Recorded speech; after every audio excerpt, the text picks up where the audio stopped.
Report आई है कि इस वक्त लोवेस्ट लेवल पे हम हैं।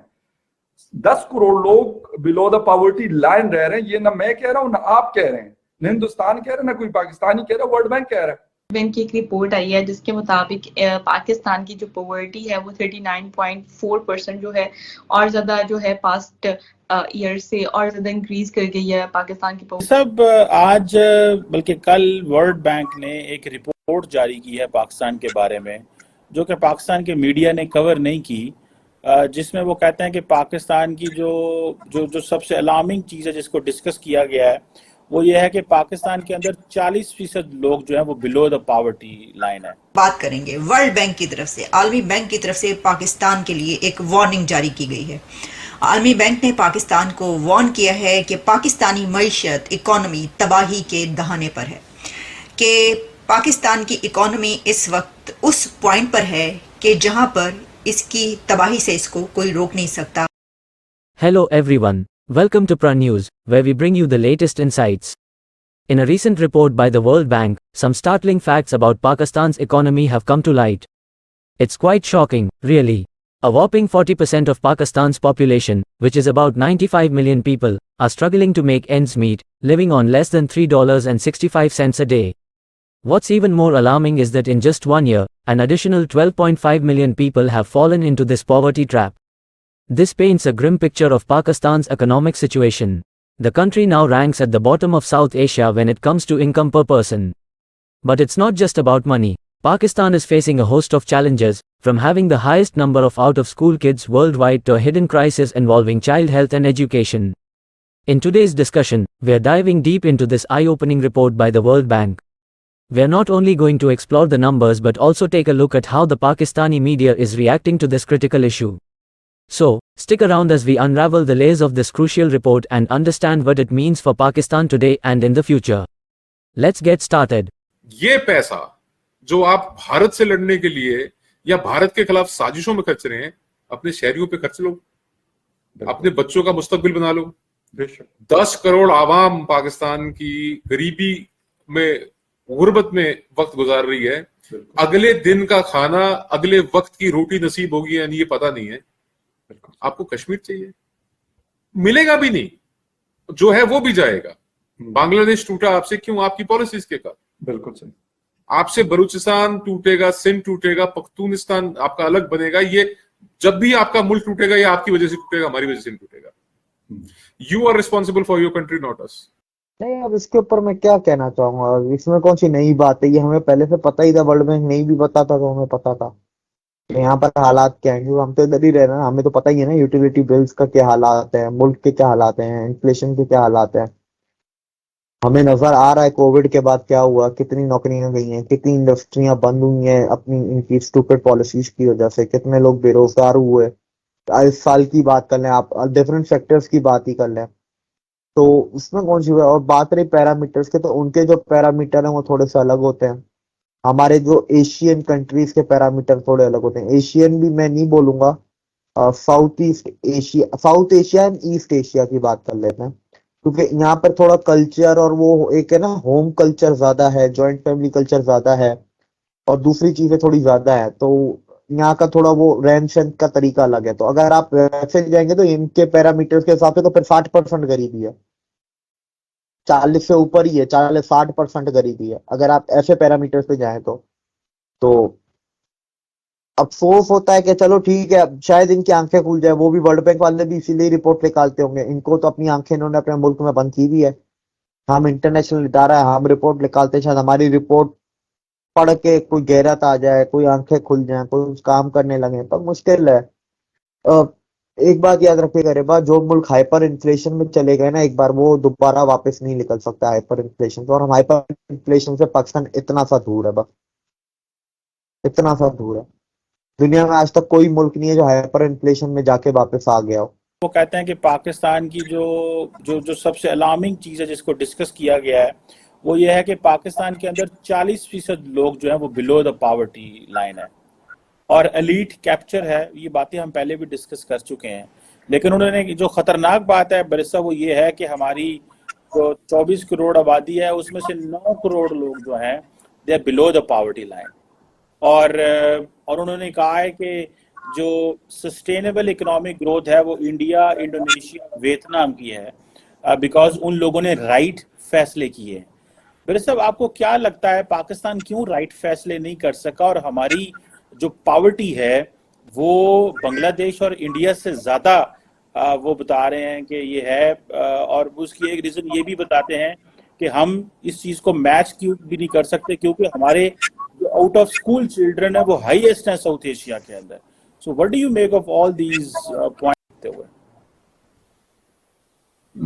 देखें जी, पहली बात यह है कि ये जो वर्ल्ड बैंक वगैरह या इस तरह के इंटरनेशनल इदारे हैं, इनकी जो रिपोर्ट आती है पावर्टी की और बिलो द पावर्टी जो बताते हैं, इसमें देखने की चीज ये होती है कि ये जो इनका स्टैंडर्ड है वो पाकिस्तान जैसे मुल्कों पे उस तरीके से अप्लाई नहीं होता। तो अगर ये कहते हैं कि 40%, तो आप उसको बिल्कुल जो है वो मुहतात तरीके से 60% समझ लें कि पाकिस्तान की इकोनॉमी इस वक्त उस पॉइंट पर है कि जहां पर इसकी तबाही से इसको कोई रोक नहीं सकता अगर वो इकदामात फौरी तौर पर ना किए गए। और वो ऐसे स्टेप्स हैं जब मैं आपके सामने रखूंगी कि तो मुझे तो ऐसा नहीं लगता कि इन स्टेप्स पर, इन इकदामात पर अगर आज तक कोई काम नहीं हो सका तो अब कैसे होगा। ये वार्निंग जारी की गई है जिसमें आलमी बैंक की तरफ से जो नए इलेक्शंस हैं, आने वाले इलेक्शंस हैं, उससे पहले ये बताया गया है, नई आने वाली हुकूमत पर यह वाजे किया गया है कि जो इस वक्त फैसला करना है वो करना चाहिए। और पाकिस्तान क्राइसिस के एक ऐसे पॉइंट पर खड़ा है कि उसे अशराफिया एलीट की गिरफ्त और फौजी, सियासी और कारोबारी रहनुमाओं के मफादात के तहत चलने वाले पॉलिसी फैसलों के तहत गुर्बत की लकीर से, बिलो पॉवर्टी लाइन से नीचे जिंदगी गुजारने वाले 40% पॉपुलेशन के साथ वो ऐसे ही रहेंगे। अब मैं अगर आपको इसको आसान अल्फाज में बताऊं तो इसमें वाज़े तौर पर उन तमाम तबकों के लिए कहा गया है कि जो अभी तक इस मुल्क की यानी कि पाकिस्तान की पॉलिसीज बनाते रहे हैं, जिसमें उन्होंने कैटेगोरिकली नाम लेकर मेंशन किया गया है, जिसमें कहा गया है एलीट, एस्टैब्लिशमेंट, फौज, पॉलिटिशियंस, कारोबारी इदारे, कारोबारी लोग और जितने भी लीडर्स हैं, रहनुमा है, जिसमें सियासत से लेकर और कारोबार तक और फौज से लेकर और अशराफिया तक सबको नाम लेकर ही कहा गया है कि अभी तक जो पॉलिसीज आप बनाते रहे हैं, अगर ये पॉलिसीज ऐसे ही रही और आपने फौरी तौर पर इसके उलट जो बताया जा रहा है वो नहीं करने की कोशिश की, तो फिर 40% पॉपुलेशन जो कि इस वक्त पॉवर्टी लाइन से बिलो है वो इसी तरीके से जिंदगी गुजारेगी और ताबनाक मुस्तकबिल के लिए जो है कोई आगे अंधेरा है, इसके लिए आपको रास्ता तब्दील करना पड़ेगा। चीज तो वो आपने जो खून वाली बात की वो वेंटिलेटर से बड़ी मिलती जुलती है। एक बार जब पेशेंट वेंटिलेटर पे चला जाता है तो घर वाले तैयारी पकड़ लेते हैं, ज़हनी तौर पे वो मेंटली तैयार हो जाते हैं कि बस ये एंड है। तो दूसरी चीज के अगर इस वर्ल्ड बैंक की रिपोर्ट में बाकायदा लिखा हुआ है कि $17 बिलियन की सब्सिडीज दी गई हैं एलीट क्लास को, जिसमें बिजनेसमैन, ब्यूरोक्रेट्स, पॉलिटिशियंस, एलीट सब में, ठीक है। $17 बिलियन, जिसमें यही है नौकर चाकर, गाड़ी, पेट्रोल मुफ्त, बिजली मुफ्त, गैस मुफ्त, भाई यही किया हुआ इन लोगों ने। तीसरी जो आपने बात कही मोनोपोली, 25 बिलियन के बजट में 17 से 18 बिलियन 50 बिलियन का बजट है, जिसमें से 25 बिलियन आपकी लोन रीपेमेंट्स में गई है, 25 बिलियन का फिर बजट पीछे बच जाता है। उसके अंदर भी पता नहीं क्या 17 बिलियन का इन लोगों ने दिया, पता नहीं क्या करते हैं, समझ में तो आता नहीं। ये हमारा इकोनॉमिक्स भी भुलवा देंगे, कार्ल मार्क्स भी कब्र में उड़ जाएगा कल, बोलेगा ये तन क्या किया इन लोगों ने। अफगानिस्तान आज पाकिस्तान से बेहतर हालातों में, बिल्कुल बहुत ज्यादा बेहतर है। तेल, चीनी, चावल, आटा, दाल, पत्ती, दूध, सब्जी, फल सब अफगानिस्तान में आपसे सस्ता है। सर 6% इन्फ्लेशन है, इंडिया से थोड़ा सा ऊपर इन्फ्लेशन है वहां पर, तो हमसे तो बहुत बेहतर है। हमारे यहाँ 50% इन्फ्लेशन है, तो हम तो कंपेयर ही नहीं कर सकते उनके साथ। India is a successful country. Bharat एक कामयाब मुल्क है, बेशक। India has arrived. इंडिया वहां भारत पहुंच चुका है जहां पे दुनिया भर के बड़े बड़े ममालिक जो यूरोप के हैं या और जो डेवलप्ड कंट्रीज है वहां आना चाहते हैं। हमारी डिप्लोमेटिक पावरस यानी कि जो हमारी डिप्लोमेटिक कुव्वत है, हमारी इकोनॉमिक पावरस यानी कि जो हमारी माली कह लीजिए या आपके उर्दू में जो भी आप बोलते हैं, जी जी, वो वैश्विक स्तर पे हम तीसरे नंबर पे जाने वाले हैं। बहुत जल्दी हम तीसरे नंबर की वर्ल्ड की इकोनॉमी बन जाएंगे। मिलिट्री पावरस है, इंटरनल सिक्योरिटी है, पॉलिटिकल स्टेबिलिटी है, हर एक वो चीज जो एक सक्सेसफुल डेमोक्रेसी के अंदर, एक कामयाब मुल्क के अंदर होनी चाहिए, वो आज भारत में मौजूद है। बेशक। Strong decision making political level के ऊपर, मिलिट्री लेवल के ऊपर, डिप्लोमेटिक लेवल के ऊपर, इंडस्ट्रियल ग्रोथ हमारी, इकोनॉमिक ग्रोथ हमारी, एग्रीकल्चर ग्रोथ हमारी, everything is growing in India.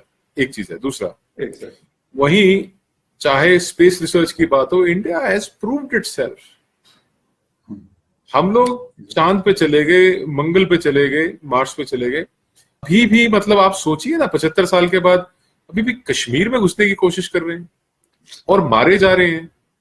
और जो पैसा आपको कायदे से अपने गरीबों को, अपने बच्चों के जो मुस्तकबिल है, अपने बच्चों के फ्यूचर के एजुकेशन के ऊपर इन्वेस्ट करना चाहिए।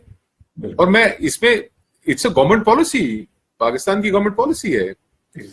ये पाकिस्तान की मिलिट्री पॉलिसी का हिस्सा है कि आपने जंग में रहना है भारत के साथ, आपने युद्ध की स्थिति में रहना है। You want to be in a state of war with India and it comes at a cost. In summary, Pakistan's economic challenges are complex, with the primary driver being its substantial spending on the Kashmir issue. This diverts significant resources toward militant support and military presence, hindering progress in vital sectors like education and healthcare. However, it's crucial to recognize other contributing factors, such as poor economic management, high debt levels, import dependence, and political instability. The focus on supporting militants in Kashmir not only diverts resources but also fuels regional tensions. To overcome these economic crises, Pakistan must adopt a comprehensive and balanced approach that addresses these underlying issues. Thank you for joining us today. Please like, share, and subscribe for more discussions on crucial topics.